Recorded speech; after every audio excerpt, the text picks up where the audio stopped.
Good evening, comrades. Welcome to Redline TV. Tonight we are looking at what's usually called the cost of living crisis, which really I want to start with a suggestion that we don't call it that because it's way too harmless a phrase to use. We're in the middle of an economic nightmare for many people who are already struggling to pay their bills. For many of the poorest people, pensioners, disabled, those on meager universal credit, and with kids for whom they don't receive child maintenance because of the cap, it really is about a question of surviving the winter and beyond. And it's bound to get much, much worse. Inflation is expected to go up to around 15%, not just in Britain, it's actually in other countries as well. And a recession looks like it's likely to follow. It's like a car crash in slow motion, really. And perhaps unsurprisingly, the ruling class seems to be watching with very few ideas on how to turn things around, maybe because they're not actually affected that badly yet. Capitalism is famously short-sighted, but it is quite astounding that they seem to be prepared to basically let it play out, despite the fact that this capitalist crisis will have to eventually hurt them too.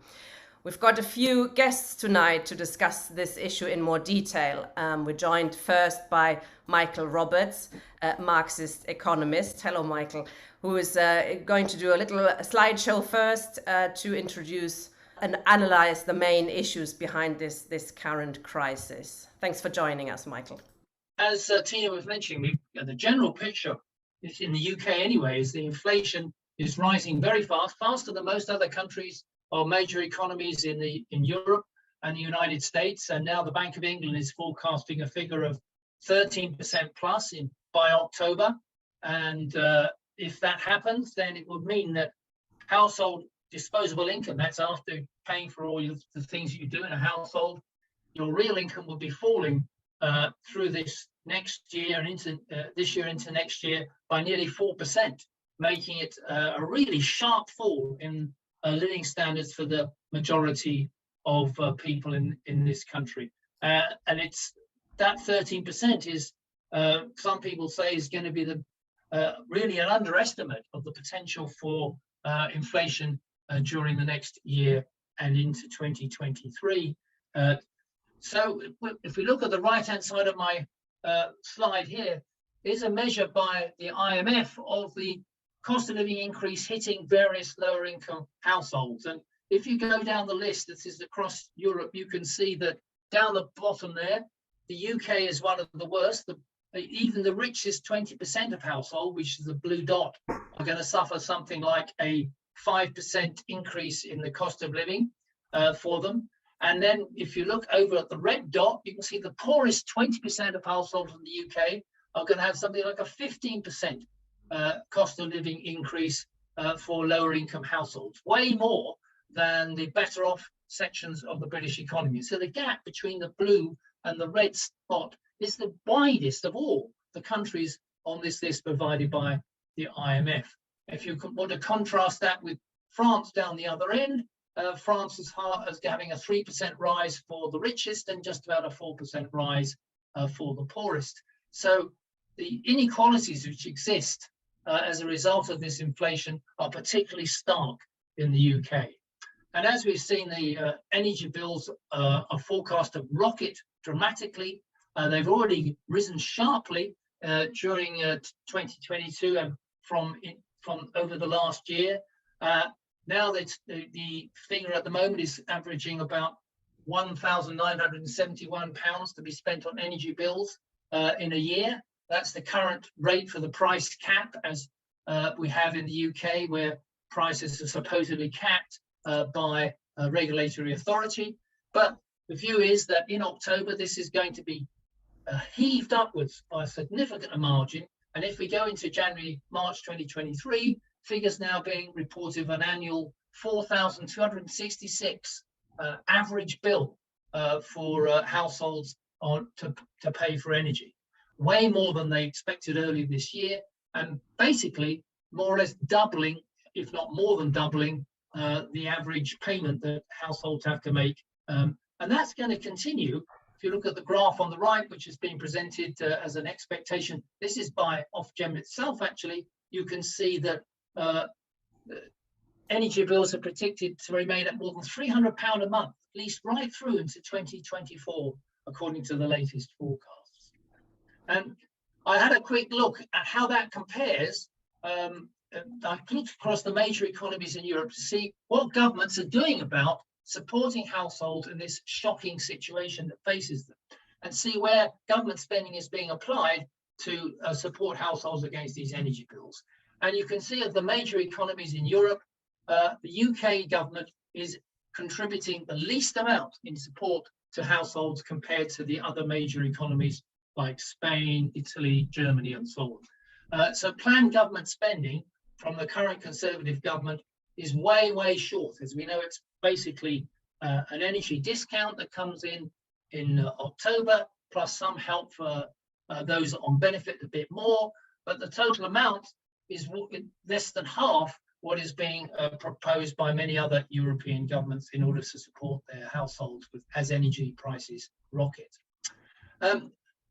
So what is the current government plan to deal with this energy price crisis? Basically, it's no price freeze. They're advocating an increase, they're advocating an energy discount, as I said, a council tax rebate, and some measures to help the poorer benefit part of the population. But the Institute of Fiscal Services has just come out with a figure saying that even given the huge increase in prices that we're going to have in the next year, that this rebate, even if it was inadequate anyway, and this discount was inadequate anyway, even to maintain it, the government's going to have to find another £7 billion on top of what it's prepared to spend at the moment, which, as you saw, is about 19 billion. And the IFS says if you want to keep the grant for benefits, that's another 5 billion. So another 12 billion is going to be required by the government to maintain its particular program at the moment. So the government is, if it's going to sustain these grants in the next year, it's going to require something like not 19 billion, but 31 billion. But even at the moment, we had the two leaders of the Conservative Party, yet to be decided who is the leader, have said absolutely nothing about what they're going to do on this crisis. Apart from earlier in this year, we had the announcement that there's going to be a windfall tax on oil and gas firms to raise about 5 billion towards the cost of providing these so-called benefits. If we look at the situation in the case of our lone Labour leader, this weekend, Keir Starmer came back from holiday and rushed out a programme which is designed to meet he says, the crisis as far as he can see it. And he's basically saying that we do need an energy price freeze, and he's proposing that the price price cap at the moment of just under 2,000 a year on average will be frozen at the current level, so that the expected 80% rise in October won't take place, and that this means that for 6 months, he says, we'd be able to hold the prices down during the winter.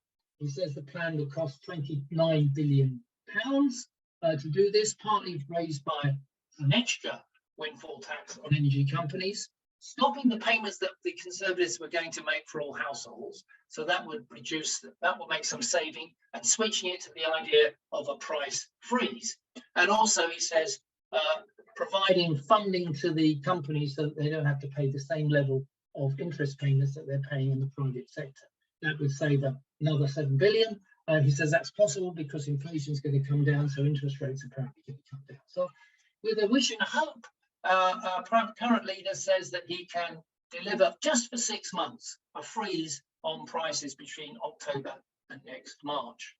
Now, behind the scenes, the current government, maybe the leaders are saying nothing, have got a few plans in mind. Zawai said that what we could do is introduce a scheme which would aim to hold increase the subsidy and hold the amount that households will have to spend that they won't have from October. But of course, that's from October. And the scheme of subsidy that he proposes, which would add another 9 billion to the cost that the government is spending at the moment, would not deal with the October price cap rise, which is all expected to more or less double the situation for the majority of households. The Scottish Power chief executive has another proposal. He says, yes, we'll do what Starmer suggests. We'll freeze the current level of the price cap at 1971, not for 6 months, but for 2 years. How would that be paid for? That would be paid for by introducing a deficit fund. In other words, commercial banks would lend to the likes of Scottish Power large amounts of money to cover the deficit as they see would appear, because they wouldn't be getting the prices to cover their costs and also the profits that they make. And this would be handed out by commercial banks to be repaid over 10 or 15 years, presumably guaranteed by the government, and it will pass on to consumers in bills over the next 10 to 15 years. So it costs 50 billion to raise this sort of money and hold the current energy prices at froze for 2 years, and it will be paid for by increasing debt, and that debt will be paid for by us over 15 years by adding to the energy bills. So if you like, you can call it kicking the can down the road. We avoid the immediate crisis, a bit like a leader's proposal of a 6 months emergency freeze, which will be paid for by various manoeuvres, including loans and other methods from the fiscal account. But after that, in the case of the Scottish Power view, we'd all start be paying extra in our bills to repay it all, or in the case of the Starmer position, we presumably revert to the previous price cap position. So in my view, these are temporary band-aids. They don't really cover the hits living costs already experienced. Remember, energy price caps have rocketed already. We're talking about the next two, not the ones that have already happened. No, but nothing's been done about them. We're already at £1971 on the average energy bill. That's a massive increase over where it was this time last year. And then there's none of these proposals say that they're going to cover this indefinitely or for the future, or and in the case of the Labour leadership position, for a very short period of time. And they're already based in bailing out energy companies so that their profits are preserved with the burden either shifted to the taxpayer or to the consumer down the road in extra debt. No discussion whatsoever of the nationalisation of these energy companies. It's ignored and rejected. And I understand that Keir Starmer made a television broadcast on his proposals. He was asked about the nationalisation of energy, and he said it will be too expensive to nationalise the energy companies.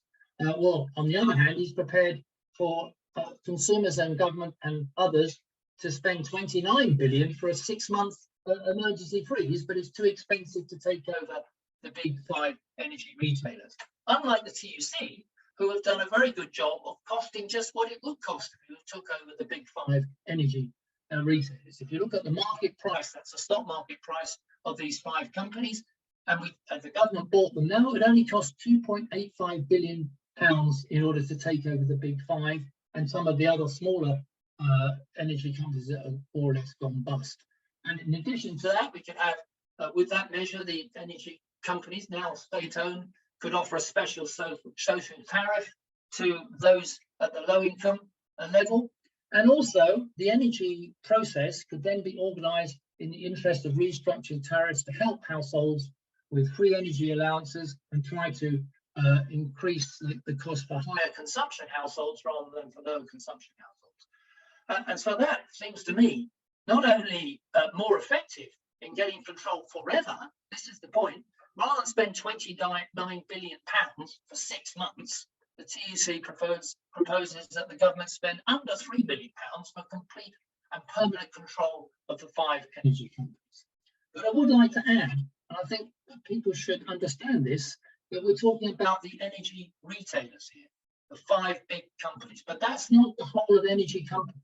In fact, there are the wholesale companies, the distributors of gas and electricity through the networks. They make even bigger profits than the 5 energy retailers.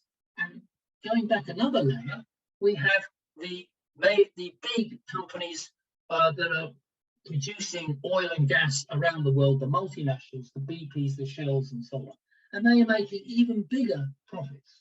Nobody's talking about doing anything about them, because the reason we're in this mess is because of the massive increases in energy prices, and that mainly comes from wholesale costs, not from the retailers. Their margins are relatively small. If you look at the right-hand side here, you see the distribution companies, which nobody's hardly ever heard of, but they are the ones that are really making profits of something like 40% plus on their margins in the UK. And then, of course, the big companies like BP and Shell are making record profits, 8 billion for BP, 11 billion for Shell in the last only in 1 quarter. That's the indication of where these prices have been driven up so much because of the profits being made by the oil companies. And the other aspect of it is this, and nothing again is going to be dealt with by this unless you have public ownership, in that the big 6 retailers have paid out almost 23 billion in dividends, 6 times their tax bill over the last 10 years to their shareholders.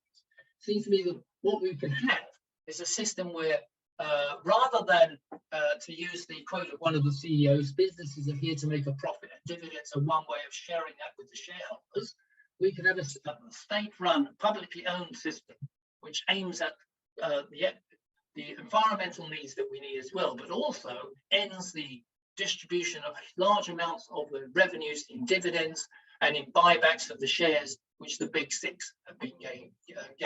I mean, not just the retail companies, but we need control of the fossil fuel companies. We need control of the gas and electricity and generation distribution companies with their markups. It's a 3-layer project, really, to get control of the energy industry, not only here, but elsewhere. And then we can remove the dividends to shareholders, provide cheaper loan payments for the publicly owned company to run, and consider much more closely the use of renewables production than these companies who want to make a profit will do. And that's basically what I'm proposing as the way out for us here. And if I can just get myself out of this. Where are we?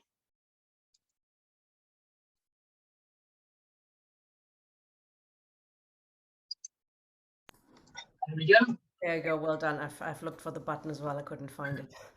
Thank you very much, Michael. That was very, very good. Very brilliant. I think that explained it really very well, where the profits are being made. And it's not, as you say, the retailers.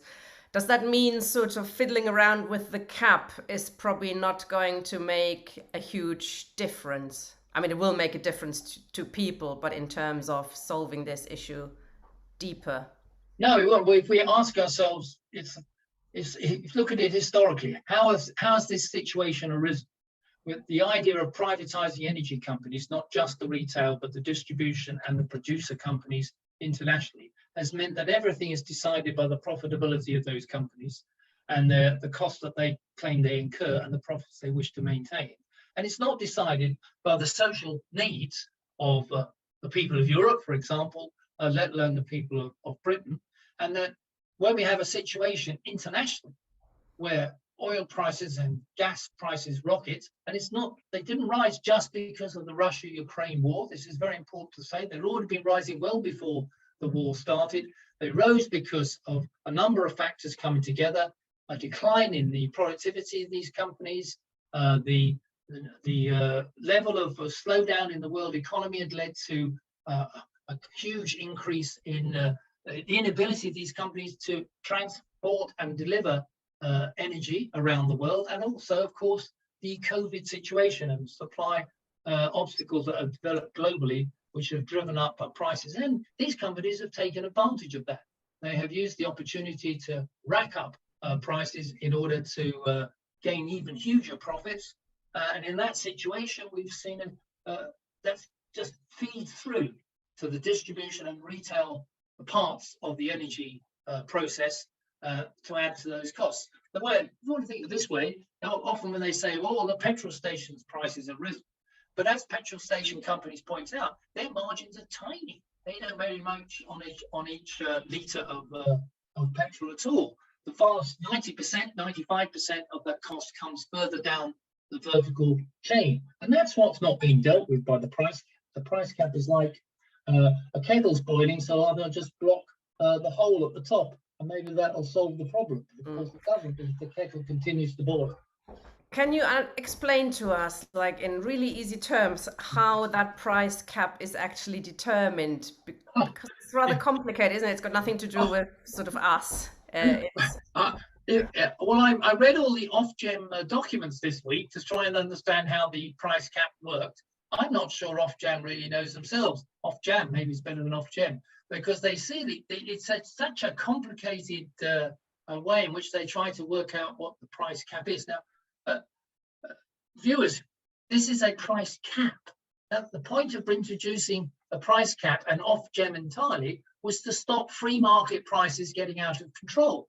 Well, all I can say is that a price cap that doubles and triples in the space of 18 months is a very funny sort of price cap. And it basically works on trying to sustain a certain rate of profit for the retail companies in relation to their costs. And if I just briefly explain, the retail companies, these big 6 or 5, whatever, what makes up their costs? Well, the biggest cost is their wholesale cost. What's that? Well, that they have to buy the gas and electricity. Often they fix contracts, but they have to buy it. So that's a big cost. Then they have to pay the distribution companies, network companies, to get the gas and the electricity to go down the pipes. And only at the end do they then put their markup on for your tariff when you use their particular company to get your gas and electricity. And their markup, according to Ofgem, is capped at 1.94%. That's the profit markup of your retail companies. So you have to ask yourself, well, if that's the case, they used to be around 4%. They've capped it to 1.94%. Why do they have any profit at all? Well, because apparently the retail companies are going to invest up to £11 billion in improving their services and their systems so that you have a wonderful delivery of supply of electricity and gas, and also to deal with presumably measures of climate change and so on. But the vast majority of that cost is going actually to the wholesalers, to the big oil companies who are making huge profits. Their markups are not 1.94%. So Ofgem is just setting a price cap at the end of a process of which they have no control over whatsoever. Turning then to the solution offered by our leaders, and you mentioned what Starmer has proposed and how he's being criticized for. Is Gordon Brown as being sort of celebrated as, he's much to the left of Starmer on this, etc. But if we look at his proposal a bit more in detail, he's called for an emergency budget, fair enough. He's also demanded the freezing of the price cap, as Starmer has, as well as the temporary nationalization of the energy companies which refuse to offer lower bills. Temporary nationalization. He's got some experience with that, hasn't he? Well, yes, that's as those of us remember in the global financial crisis, when Brown was Chancellor, we nationalized some banks, the key banks, in order to keep them going so that they could provide presumably loans to the people and keep our deposits in control. But of course, that purpose was just an emergency one. It was necessary in order to maintain finance capital. So nationalization, not for the purposes of providing a banking as a public service, but to keep the existing profit-making banking system alive. So we put a load of money into them, and then gradually that has been sold off, mostly at a loss, but not entirely, over the next 10 years by the Conservative government. So these banks have now gone back to the private sector. So Gordon has obviously considered that was such a fantastically clever idea that he wants to apply it to energy now. But he's talking about temporary nationalisation. How long is temporary? And what he says, public ownership of those ones who are not playing ball. Well, I just told you the Scottish Power is prepared actually to recommend freezing prices at the current price cap, as long as they get a pile of loans to cover themselves to do so. So either way, what it means is subsidising the energy companies, either by loans and otherwise, or by equity finance from the government, and then putting them back into the private sector so they can carry on with making profits and running it again. So this is no real sharp alternative. It's certainly not the programme that Labour had only 2 or 3 years ago as a solution. And a much more radical and clear position is presented by the TUC. The TUC now is in favour of public ownership of the energy companies. A little late, but at least they're there. Yeah.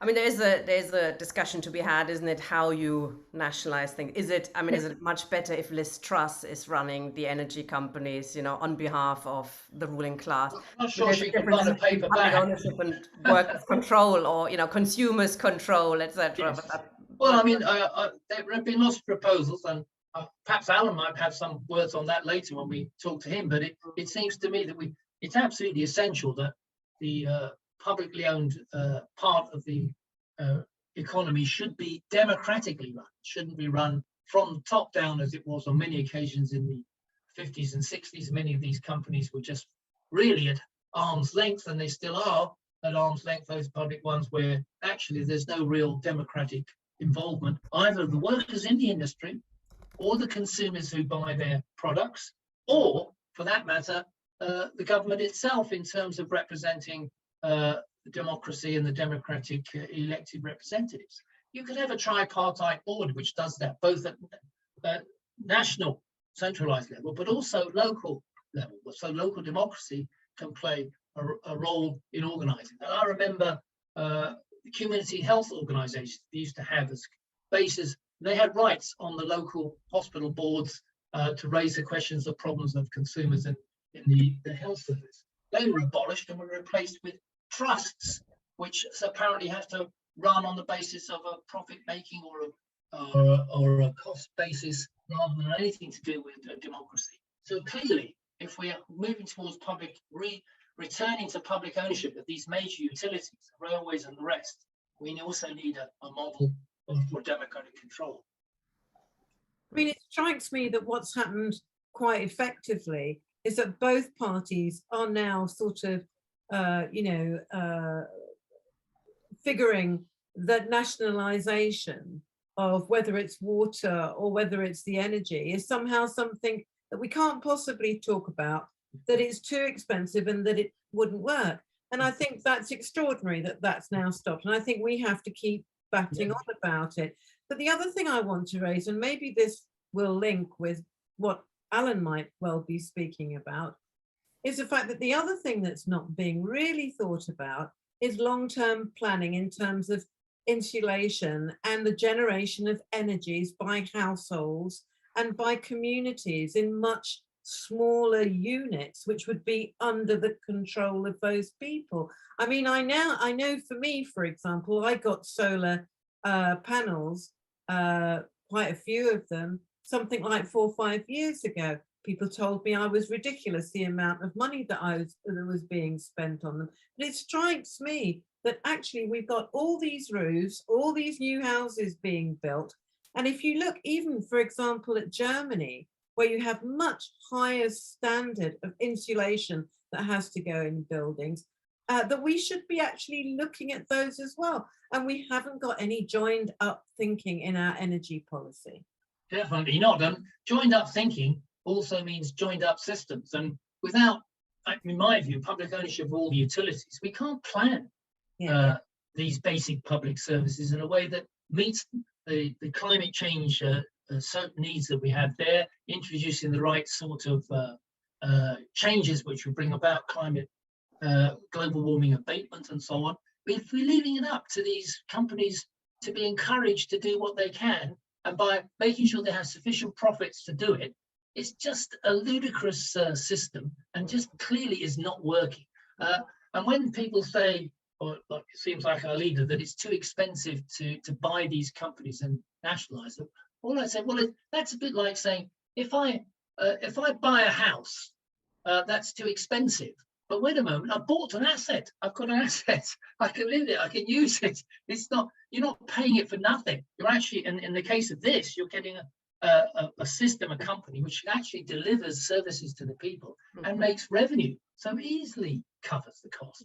Also depends how much money you pay these companies for. You don't have. And also perhaps we could have stopped the £1 million to £2 million CEO executive bonuses that they're all getting, all these companies. So the more they ruin our economy, the more the water companies destroy our rivers and our seas by putting it all in and losing about how many trillions of litres a day because they haven't got a proper system, the higher the CEO's pay seems to rise. They all got bonuses this year. Let's bring in Alan then. Hi, welcome, Alan. We've talked about you a lot already without you being on the screen. Alan Simpson was a former Labour member of Parliament, 18 years. Much of this time he was the secretary or chair of the Socialist Campaign Group. And you've just heard how Michael sees the situation. What's your view on the issue? Well, a lot of what Michael said made me smile, because I mean, I sort of remember exactly the same stages when, for good or ill, we did actually have greater degrees of localized control and accountability, and all of that got pushed to one side. So, in a sense, my starting point is a point of contrast with where politics was when I got into Parliament and where we are now. Because I think politics has got lost. I think the left has got lost. And we are, if we're honest about it, we are bereft of leadership. For me, even before I got into Parliament, it was in the days when lots of the left in Parliament were also part of the Institute of Workers' Control, and you had Ben and Heffer, Joan Maynard, Audrey Wise, Eric Heffer, Dennis Skinner, people who came out around the country and who aligned themselves with a whole series of struggles which were about wresting control and seeing that as a continuum through from the grassroots and into Parliament. And I look where we are now, and the brutal truth is that I struggle to find the campaign group in Parliament, and I struggle to find any connections between nice people who are supposedly left MPs and what's going on in movements outside. It seems to me that there is a timidity on the left that also goes along with either a misreading of Marxism or a failure to grasp the environmental dimensions of Marxism that would, I think now, want to fundamentally rewrite economics. And we have to have people with bigger minds stepping into the ring and insisting on that bigger rewrite. Because I think Michael was perfectly legitimate to talk about a cost of living crisis. But that cost of living crisis will be part of, first of all, a larger ambit of a poverty pandemic that is also going to include food shortages and escalating food prices, and a systemic climate breakdown, parts of which we have experienced ourselves this summer, but we are now locked into a climate roller coaster that's going to force economics itself to be rewritten, fundamentally rewritten. And that is one of the many sadnesses I have about where the Labour leadership is. I mean, Keir's 6-month offer of compassion and intervention just makes me want to cry, because it is a token gesture that will end up resolving nothing whatsoever. And we need bigger thinkers, and that isn't him.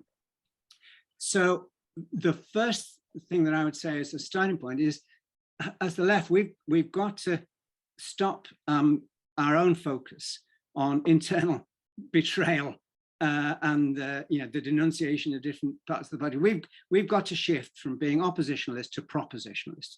And Michael was right to throw out those challenges of looking for different models of how propositionalism would unfold. I tried to do that a lot when I was both in Parliament and in the years that followed. Probably my best, maybe my only achievement in Parliament was to have got feed-in tariffs inserted into the 2008 Energy Act.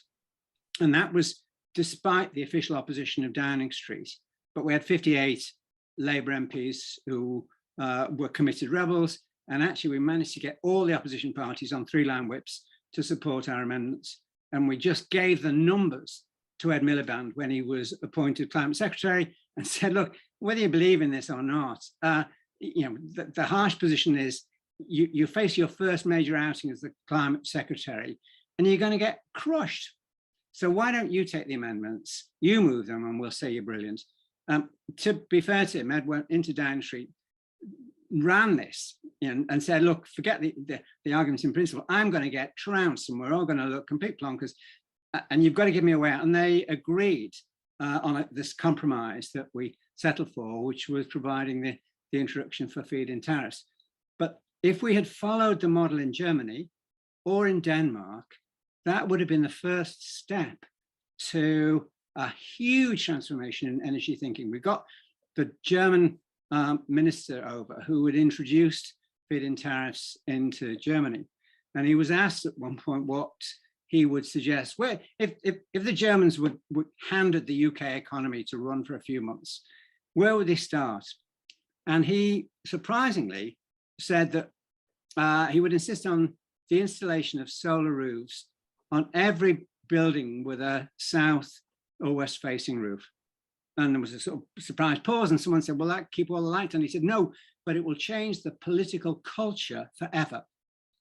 Because once people feel that they are stakeholders in a change process, they're not going to let go. And even, those on the right in Germany who now disagree with it know that they cannot take away from the public an asset that the public understand is of massive importance to them. This is going to become more important. Solar is now the cheapest form of clean energy generation. I get feed-in tariff payments for the energy I export from our house. The thing is, I get paid 5.5p for every kilowatt I export, but at the moment I'm charged 19p for every unit I use. That will double, I think, over the next year. Yep. So all the extra proceeds are pocketed by the intermediaries within the energy system that Michael took us through. Now in Germany, they have a legal right of local supply, so that whole towns and villages are energy self-sufficient. Some of them are producing 5 times the amount of energy that they consume. What do? They share it with their neighbors, the neighboring villages. They come together in larger collaborative energy storage and distribution systems to deliver bottom-up systems that deliver their own social and political inclusion and energy security. Denmark went a step further after the 73 oil crisis, when their economy virtually just imploded. Their parliament came together and said, we can't go into that space again. We've just got to do something different. And so they changed the law. By law now in Denmark, you cannot sell energy for a profit. It was redefined as a service, not as a market commodity. And so the pricing, the charging structure, allows you to charge for the cost of production, the cost of system, and the cost of improvements to system. But there is no profit elements in that process. And also then the mechanisms for delivery are also a mixture of 3 city-wide municipal energy companies and about 68, 69 more localized energy cooperatives. And so again, when we took some of the MPs around to look at those energy cooperatives, and they're all, additionally, they have to deliver combined heat and power. And so I remember in one of the villages, the MPs were talking to them and saying, oh, well, so, okay, this looks, sort of impressive, but, how do you convey to others in the village, the case for price increases? And the committee members looked at each other and scratched their heads and they said, well, that's really difficult to say. And we said, well, why is that? And they said, well, I'm not sure I can remember when there was a price increase. Was the one 10 years ago? Oh, I don't know. And so it was anathema for them to be faced or asked to remember when the last time energy charges increased, because this was not about a market commodity designed to support and reward shareholders. It was an element of a energy security that was delivered in collaborative terms, in which everyone had a part. And and there are other variations on this. In Germany, you can only get low interest loans for the development of buildings if they are either passive house or energy plus.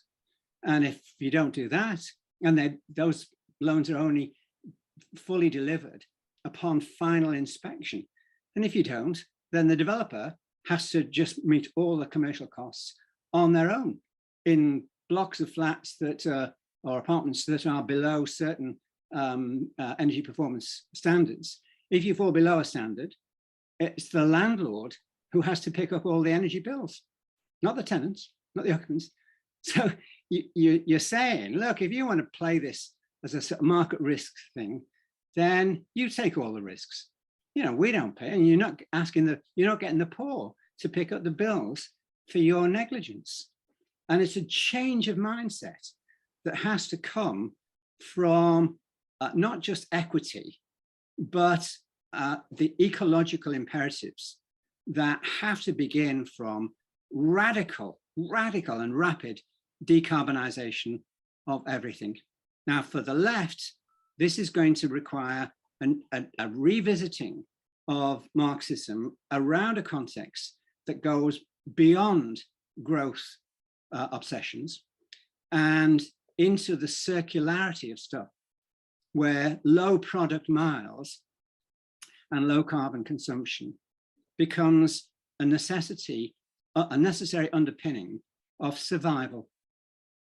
And behind that comes a different politics as well, which sees the shift from me to we, because there are no real individual solutions to the crises that we're immersed in. I get a certain amount of pleasure out of being a net exporter of energy from my home. Tina enjoys getting the food into her payments from her roof. But individually, that isn't going to protect either of us from the sort of heat wave that we've had, or the drought that followed, or fires or floods, or devastating climate disruption. And we have to find ways of living much more in harmony with the turbulent world that I'm afraid we've already created for our kids and grandchildren. Now, that is pretty scary, but I want to finish on this note, and that is that it's the role of the left, the fundamental role of the left for me, is to bring hope and clarity into the debate about political choices. And that is something that I think Tony Benn was inspired about. He had the ability to address meetings, bring an analysis, and leave people feeling good about themselves at the end of it and what they might do. But that means reclaiming the notion of collective and localized accountability that will deliver the sort of security, water security, energy security, food security, and carbon and climate security that the current system just does not engage with. And Marxism, for me, needs to be rewritten around that template, and the Labour Party needs to be restructured around the same set of imperatives. And one or two of you have to step forward and offer to be the leaders in that process. Thank you very much, Alan. Just a clarification, I don't have solar panels on my roof. I'm way too poor for that. I'm renting. It's that rich lady there, Jackie. I was going to ask you about this. This is you said it was Denmark, was it, where they're not allowed to make a profit on energy? Yes, it's a service. That's an interesting point, isn't it? Because that goes to the heart of what this is all about. Capitalism is based on the need to constantly expand. It always needs to make a profit. If it can't profit, those companies go down. So, putting social services, public services, natural monopolies, water, air, those kind of, gas, etc., under, out of the profit system is extremely important. But will this, I'm not sure how it happened in Denmark, because I would have thought that capitalism will try to protect that tooth and nail the idea that you can have parts of the economy that almost run like socialism, you know, for the need of people, which is sort of counter to what capitalism is trying to do. But I think, you know, again, Michael's made a point on this, which is about the Brown rescue of the financial system. I think we have to have the courage to let some things collapse. And, you know, the TUC point about the equity value of the big six energy companies does make for a much more compelling case for just to shell out the 3 billion and take it all over, rather than pay out 10 times that amount in deferred payments to them that will just prop up their focus on profits and dividends. So we have to be the ones who are willing to move the goalposts, but it isn't just about more of the same. And that worries me about the whole state of the left. Often we talk about economic recovery as though it is the return to a better yesterday. Yeah. And a better yesterday is still going off a climate cliff. Mm. And so what we have to have, and lots of the kids coming through understand this, and they're calling out to us to, you know, actually engage with creating the terms upon which they can have much greater responsibility for systems that are sustainable. And, you know, it isn't that, you know, that we're too poor to do that. We actually don't have enough time to delay doing it. You know, the urgent case is to take this on the chin. And when the Tories scream about how much it will cost, you know, I just think we need to remind ourselves that when they abolished slavery, they saddled the country with debts to compensate the slave owners that we only finished paying off in 2015. This was to compensate slave owners, not to compensate the slaves or the poor. And so the scale of that debt, which was the biggest single debt in British political history, never troubled the establishment for any of the time through until, you know, the completion of the payments. Well, if we want to take on that scale of debt to ourselves as a society, let's do it, because I'd rather the kids had a future to live in than none whatsoever. And that's currently the direction that we're heading in. Alan, because you were so involved in the Socialist Campaign Group, in fact, you were leading it at one point. Mm. What can we do? I mean, it's not just on this issue, it's on many, many other issues. But let's think about this issue, because I think this issue really typifies all of the power relationships between most people, most working class people in the establishment as well. How on earth do we get the Socialist Campaign Group to speak out, to actually have some courage? What is going on with them? They seem to me to have become increasingly irrelevant. Yeah. Sadly, I think that is the case. And the fact that, you know, there isn't a non-negotiable movement inside the PLP that insists on Jeremy Corbyn's readmission to the PLP is indicative of the failure to take any real stand. And the instruction that they caved into from Keir Starmer about signing EDMs, they had to take their names off. Well, I've been saying to people, EDMs, there's bloody thousands of them. People put their name to anything and everything. Does it go anywhere? In the vast majority of cases, no, it doesn't. These are sort of token gestures. If the left can't even claim the right to engage with social gestures or token gestures, then we really have lost the plot. So I think there has to be somehow a ganging up that insists on opening up new channels of conversation with what currently passes for the left in Parliament, to provide, yes, a degree of criticism, but more than that, an analysis of better ideas, better platforms to offer in a way that Jeremy for that moment in time began to do, but also that invited them to occupy a place that reconnected them between the campaigns in Parliament and the campaigns out of Parliament. And so that for me, some people on the left outside Parliament have to try to, I think, open up a new bridgehead with the left inside Parliament. We should also, I think, stress again that nationalizing or putting under workers' control those companies doesn't mean you have to pay those billions that they claim they are worth. I mean, we could, the state could easily pay them less. So why should we, make sure they get their billions of profits, etc. So it's that figure's very much up for grabs. We were going to ask you too, both of you, what you think about campaigns that are currently springing up everywhere, understandably so. We're going to talk to Ian Hodson in a minute about Enough is Enough, but there are campaigns like Don't Pay, which apparently, they're aiming for 1 million people to basically stop paying their direct debits. Michael, what do you think about campaigns like that? Well, it sounds good to start with, and this remembering the poll tax, don't pay the poll tax, it's got to be a huge mass movement, which takes place with a fantastically well organized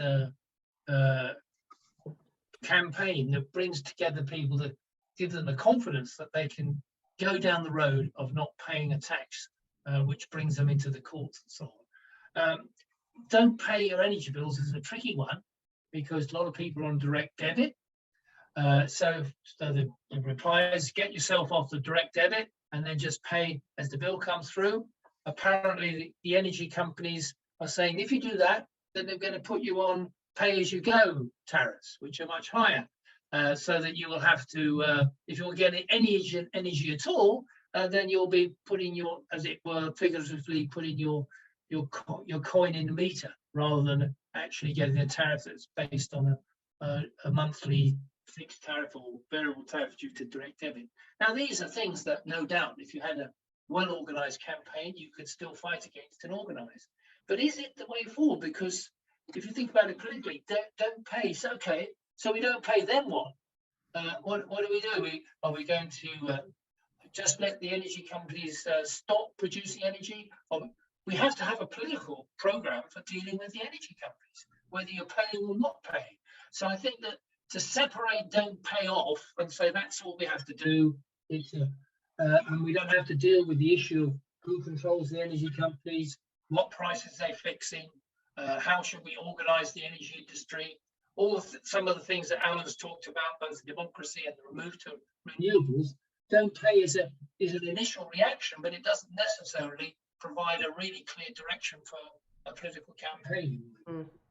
What about then this suggestion, I'm not sure even if that's still going, but to switch off your electricity for 10 minutes a day? Is that really, can that make a difference? Can that get them out of whack so much, or increase the use of energy when everybody switches it back on? Well, I don't know. I mean, I would have thought that's even more difficult to apply. Well, maybe people will come out with the 10-minute thing, but I'm really not an expert. Would it actually make much difference? They probably stop using electricity for 10 minutes of the day. I'm quite sure. Alan probably knows better than me.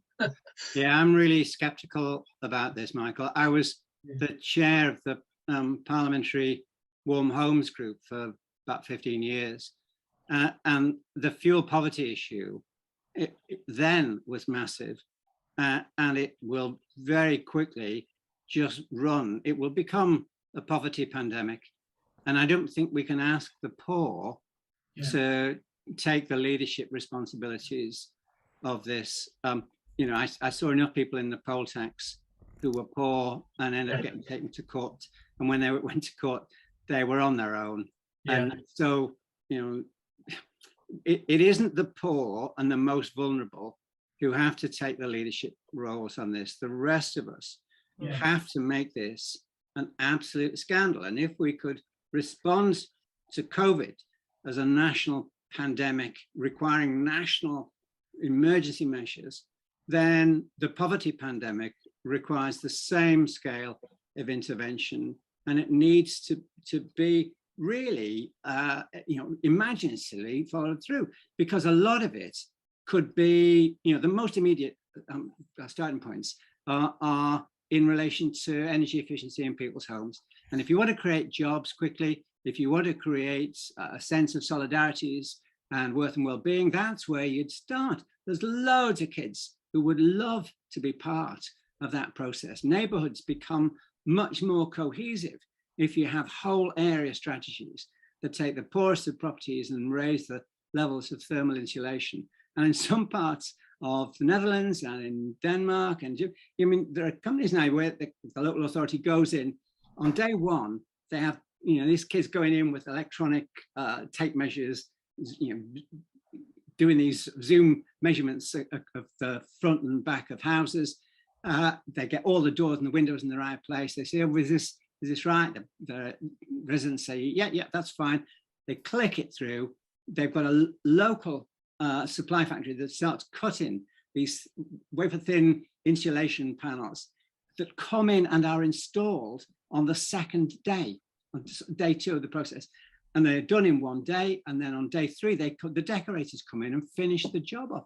And this is massively labor intensive, and it's smart, and it has huge popular support, and it cuts people's energy bills in half.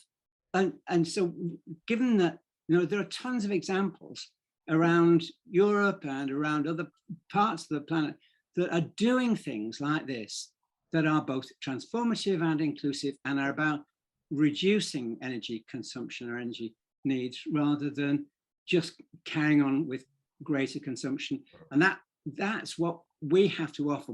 I think the left have to be the new visionaries, because the Labour leadership are just constitutionally unable to do so. I mean, many of the ideas you put forward sound very attractive, though they do sound a bit like they're made for, affluent areas in the West that can afford these measurements. I mean, we live in a globalized world, and there are countries like China, which are, and India, where consumption will go up and up and up and up before those measures can be taken. I mean, back to Michael now, perhaps, on this issue. I mean, how do we combine this global dimension with sort of local solutions as outlined by Alan? Well, I think that some of the solutions that Alan suggested locally can apply everywhere. You don't have to be just stuck in the advanced capitalist countries or the so-called global north. But the general issue is, of course, that the world needs energy in some form. What we want is energy which is clean, which reduces carbon emissions, which enables people to get it cheaply and reasonably. And there are fantastic possibilities not just in the renewables, but also in carbon abatement technology and many other areas of technology which have been highly undeveloped. Capitalism is not developing the solutions to climate change. It's not spending the money on it. The big oil companies are racking in the profits by continuing to extract fossil fuels of various sorts, the fossil fuel industry in general. A global plan which starts the process of phasing out fossil fuels and replacing it with renewables and other technologies which have been hardly developed at all, which can deliver energy to us. And just think of the efforts that we can put in scientific. We had a global plan and control of those resources. I was thinking just of COVID, for example, that for 15 years before, the private pharmaceutical companies did absolutely nothing about looking for vaccinations against dangerous pathogens, which we knew existed globally. But then when we have an emergency crisis and the pathogen hits us at a pandemic, governments then plow loads of money into the pharmaceutical companies and direct them to produce vaccinations, and all their technical skills and technology produces it within 18 months. A vaccination which is pretty effective. Apparently vaccinations could never be introduced for more than 5 years. That was how slow they were. So you can dramatically change the situation if resources, efforts, and a plan are presented in a certain direction globally. With COVID, we didn't even have a global plan. It remained a battle between different nations and different companies over the vaccinations. Just think what we could do if we had a proper plan for energy and climate change internationally, with the major governments involved and those companies and who have the skills and technology under our control, the people's control, to direct it in that direction. That's the program that can only really solve this. So the argument between, oh, global south has to go on doing energy, well, it's true, but the global north can cut back. In my view, we shouldn't pose it like that. We shouldn't pose it as a contradiction between the two. It's a question of international, moving towards a plan internationally.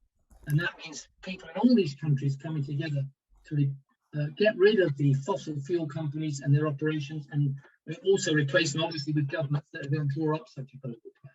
Yeah, I think Michael's right. And if you wanted a starting point, there's that really good program on, I think it's on BBC iPlayer, about big oil versus the planet. And it just shows you how so much of the progress, the lack of progress really, into the mess that we're in, has come as a result of big oil, organized lobbying, promoting initially denial, and then subsequently doubt and division. And what we have to do is to step back from that and show that there are already better ways of delivering sustainable, democratic, and accountable solutions.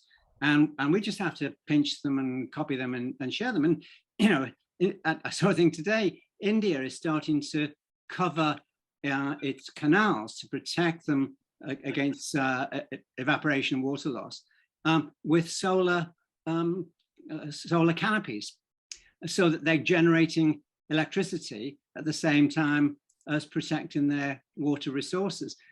In Nottinghamshire, I used to know this guy, an Indian guy who ran a wind turbine company, quite successful.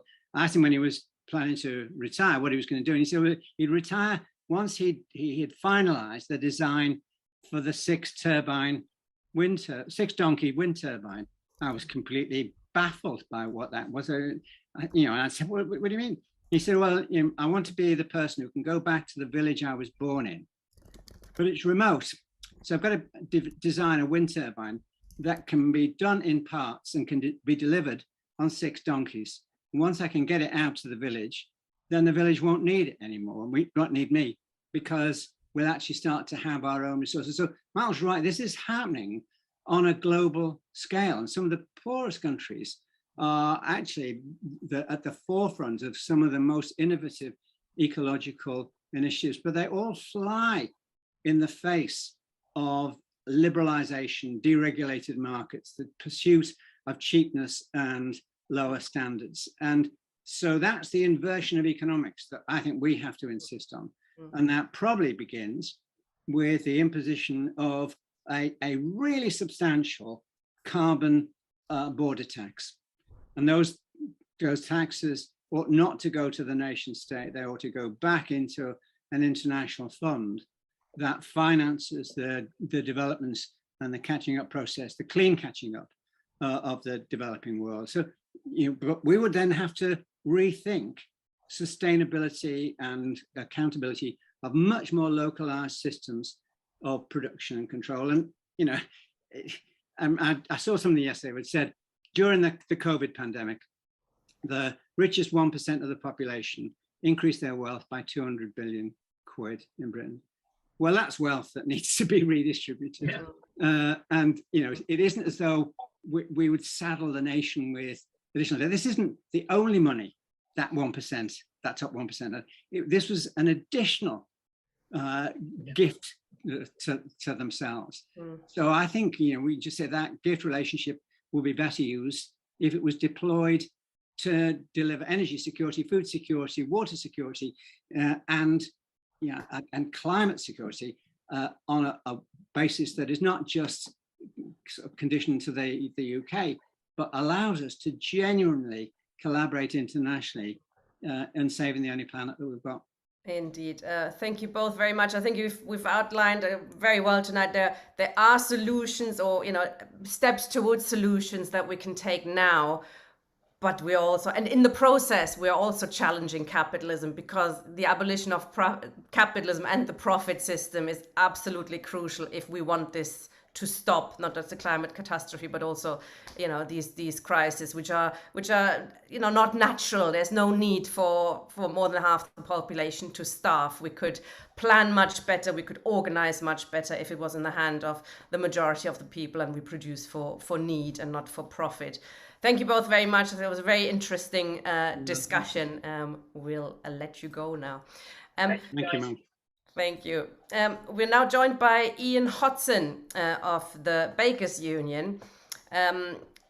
So there you are. Hello, hi Ian. Thank you very much for joining us. You've heard some of that discussion. We've invited you along tonight because you are involved in the new campaign, Enough is Enough, and that's a very important campaign, which I think has the key difference to the other campaigns we've been mentioning, that it has the parts of the organized working class behind it, which I think makes a huge difference. So it's not just individuals, but it is an expression of the organized working class. Can you outline a little bit how Enough is Enough has come about and what you're planning to do now? First off, officially, we're not part of the Enough is Enough campaign yet. Right. We're not part. We are in discussions with Enough is Enough to become part of the campaign. But obviously, we have to have official sign off from our executive, just in case there's anybody on our executive that happens to be watching tonight. We certainly haven't joined yet. You will get the final say. But yeah, I mean, obviously, the Enough is campaign is a very interesting campaign, and I think, you know, the fact that 325,000 people have joined it since last week suggests it's a very much needed campaign. I mean, I actually got called when I first came on by Ronan to discuss, but obviously told him I had to come back on here. I mean, but they're answering 10,000 emails a day, you know, in relation to this campaign. And you know, in the build up to the TUC demonstration on the 18th of June, I thought one of the most important parts of that was the idea that they went round and built in communities, in places where we don't really see trade union activity that much. So, for example, there was a meeting held in Blackpool, which is quite an unusual occurrence. To see the TUC actually organise something in Blackpool. If anybody is aware, they actually organised a demonstration at the Tory party conference and then withdrew it. So to actually have the TUC as part of that campaign come to Blackpool, I think was an important first step at recognising if people are going to be involved in our communities, then the most important thing is to go to the places where they live and talk about the issues that they face and invite the people from the local community who are active. And I think, to me, that is one of the most important things about this Enough is Enough campaign, as well as the clear demands linked to it. I think the idea that we generate a movement of people in communities to talk about their issues, to listen to people that they recognise, is the key if we're to succeed in securing a better future for us all. Otherwise, all that will happen is we continue to talk to one another. We know we're right. You know, everybody on here knows we are right. Our aims and aspirations are right. But other people, they only ever see what they're told about us, or on the radio, on the TV, or what they read in the newspapers. So to get an opportunity to debate and to discuss has got to be the key for building a strong movement for real radical reform and change across the United Kingdom. I mean, you've been involved in the Right to Food campaign for some time now. So you have seen that this has been in the making, isn't it? It's a car crash in slow motion, really, that people can't afford to buy food anymore. Have you noticed that getting worse in recent years? We did.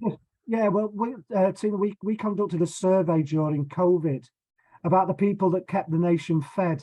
And we asked them to give us feedback. And on that feedback, what we learned was 40% of the people who worked in the food industry, you know, did without food so others in the household could eat. 35% of them told us that they relied on goodwill of family and friends to put food on the table. And 7.5% of those people that kept this nation fed during COVID had to access food banks. But that situation's getting worse, you know? I mean, and it's not just in the food sector either. I mean, one of the things that we've been doing over the past few months is we've been running a project called the People Powered Community Project, and we've been working in places like Wigan. And what we've seen is now, I mean, obviously there were always care workers, but now you're looking at NHS workers, and you're looking at people's who have what you would consider reasonable employment with reasonable pay, but when it comes to like birthdays or Christmases, they just don't have the funds to be able to pay for their children, so they have to also look to get access to food banks and food pantries. One of the good things that you know about the Right to Food campaign is about the move away from food banks to food pantries, where people can go in and get decent quality food, you know, not rubbish food, and not just in a bag where they can just go and get it, but decent quality food that obviously would have just gone to landfill because we waste an awful lot of food, but would have just gone to landfill at a price which enables them to eat properly. And from those food pantries, what we're also seeing is we're seeing, you know, community cafes growing out of them. And we've just been talking to one about how they're going to help people during the winter months by opening up, running cookery sessions and teaching people to cook, yes, but offering them the use of their ovens so they can cook and prepare food in those kitchens, because the problem is going to be that people can't afford to cook at home on their electric or gas. So they're going to need somewhere to be able to prepare and cook their food to enable them to eat decently during these winter months. And the other plus about that will be is that it will give them somewhere warm to go on those long winter's days when they can't put the heating on.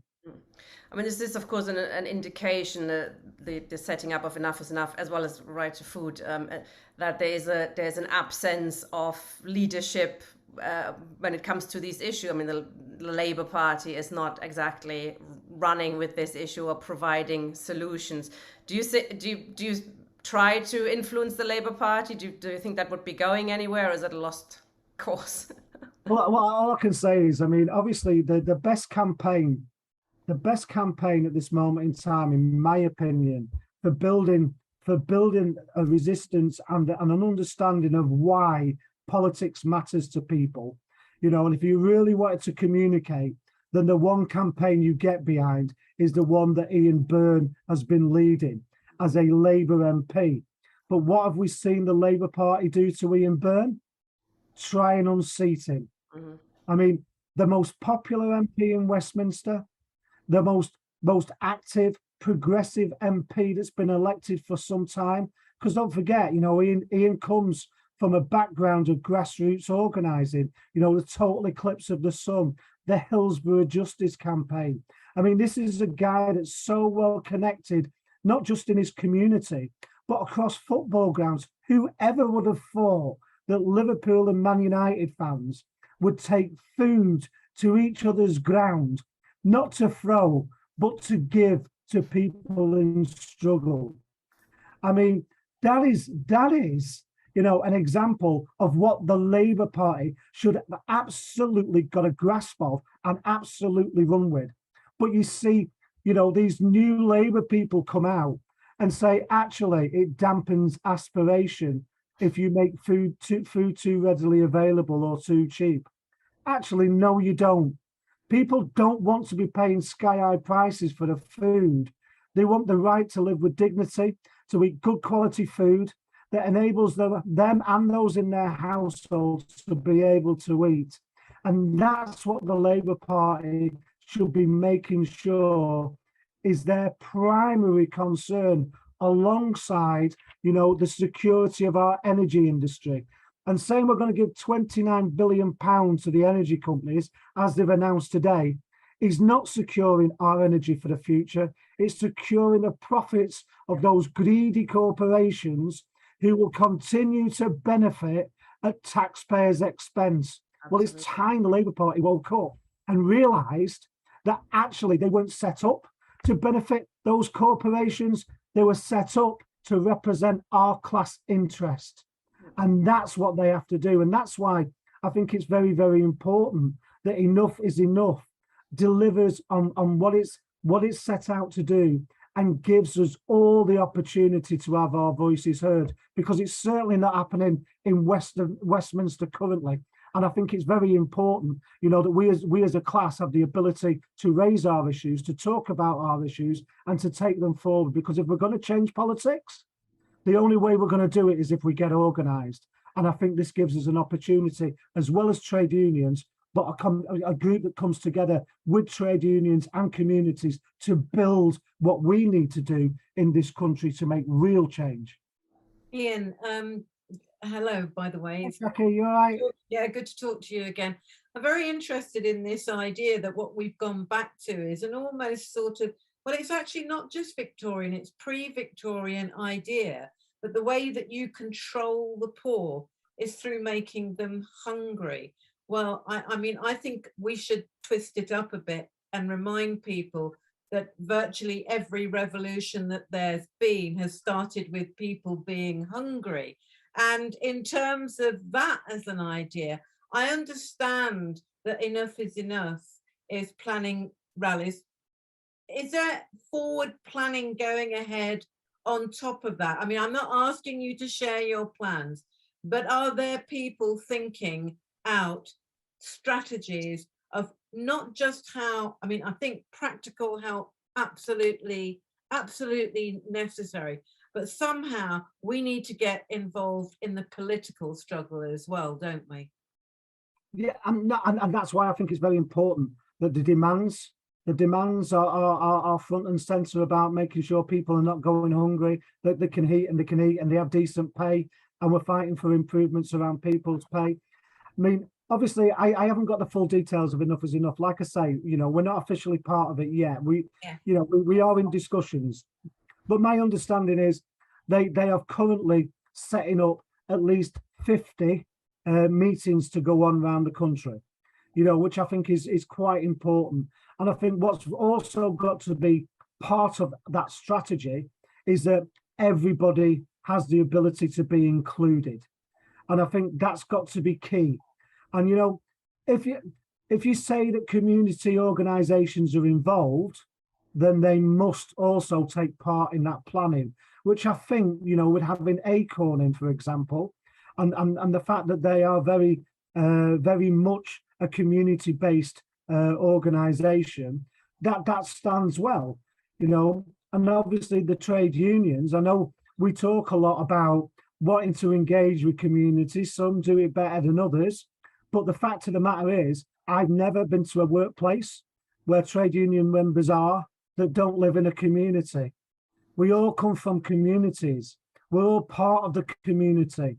And I think that's the critical part about this, is recognizing it can't be the people at the top. It's got to be the people in our workplaces that live in our communities that give the support to each other. Like I say, you know, we've been doing some work, in Wigan, been talking to people in Blackpool, talking to people in Preston, been talking to Chris Stevens up in Glasgow. One of the things around what we did was we have benefits as a trade union, but obviously not everybody's in our trade union or in a union.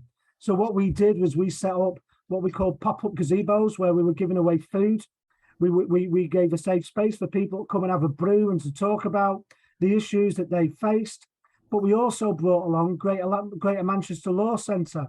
So if anybody had a legal issue, on whatever subject it was, whatever issue they faced, we could provide their support for nothing. So that was a free support system for a legal representation, go all the way up to QCs for free. We provided through the 0 Hours Justice campaign we run access to legal support if you've got a 0 hours contract and you don't know your rights. We provided that in support of people for free. We brought along people from Rodton Foundation, which also talked to people about the issues around mental health and the barriers that people face and what their welfare rights were and how to access them or how to identify what they needed to know.